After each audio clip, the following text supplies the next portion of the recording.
Welcome. Welcome to City 17. You have chosen, or been chosen, to relocate to one of our last remaining urban centers.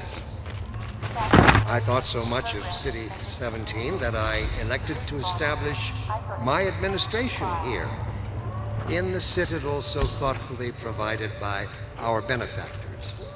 I've been proud to call City 17 my home. And so, whether you are here to stay or passing through on your way to parts unknown, welcome to City 17. It's safer here. It has come to my attention that some have lately called me a collaborator, as if such a term were shameful. I ask you, what greater endeavor exists than that of collaboration?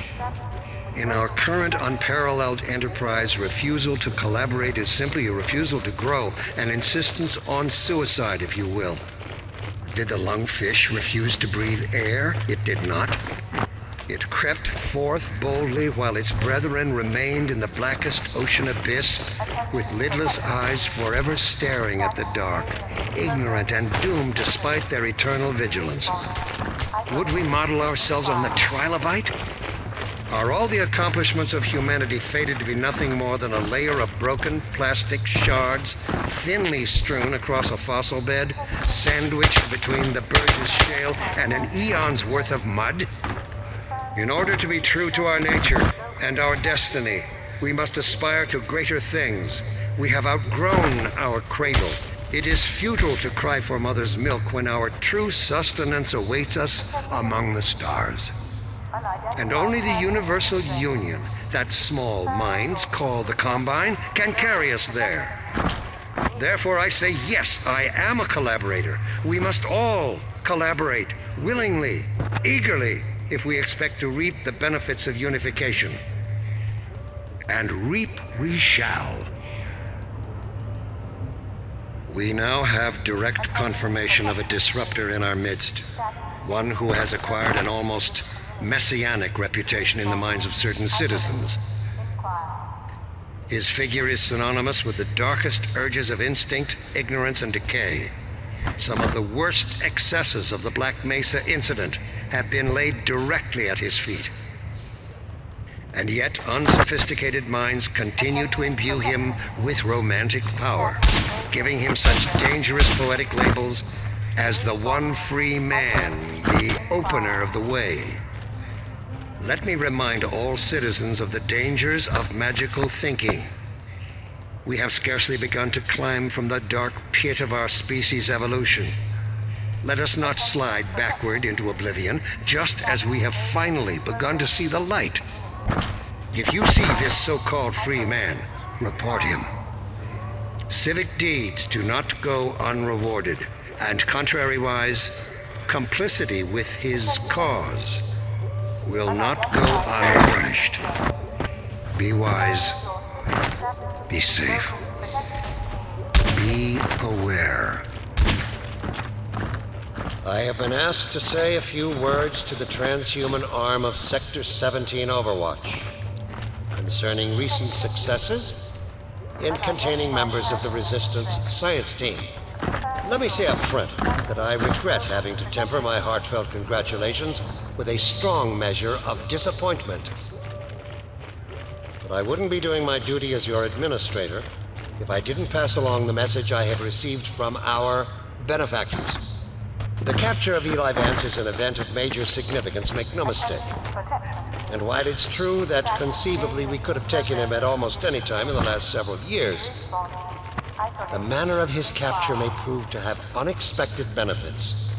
It cannot have gone unnoticed by all Resistance members that Dr. Vance's capture coincided with the act of giving shelter to Gordon Freeman.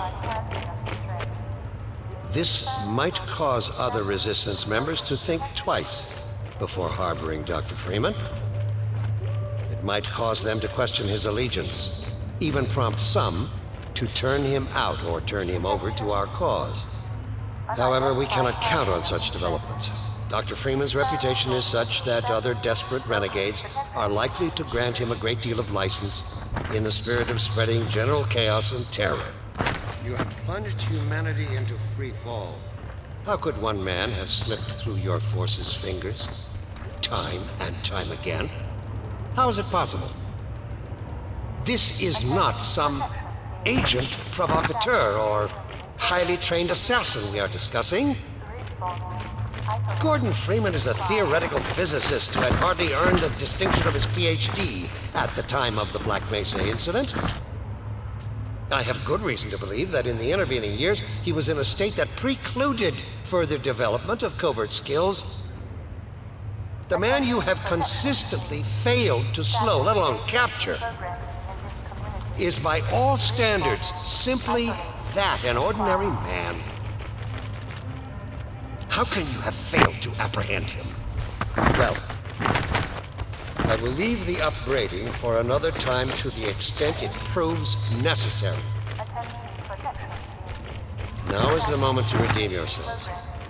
If the transhuman forces are to prove themselves an indispensable augmentation to the Combine Overwatch, they have to earn the right. I'm sure I don't have to remind you that the alternative, if you can call it that, is total extinction. In union with all the other unworthy branches of the species. Let's not allow it to come to that. I have done my best to convince our benefactors that you are the finest the species has to offer. So far, they have accepted my argument, but without concrete evidence to back it up. My words sound increasingly hollow even to me. The burden of proof is on you, as is the consequence of failure. I'll just leave it at that. I'd like to take a moment to address you directly, Dr. Freeman. Yes, I'm talking to you.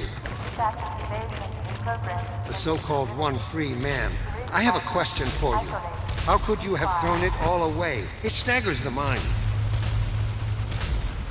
A man of science with the ability to sway reactionary and fearful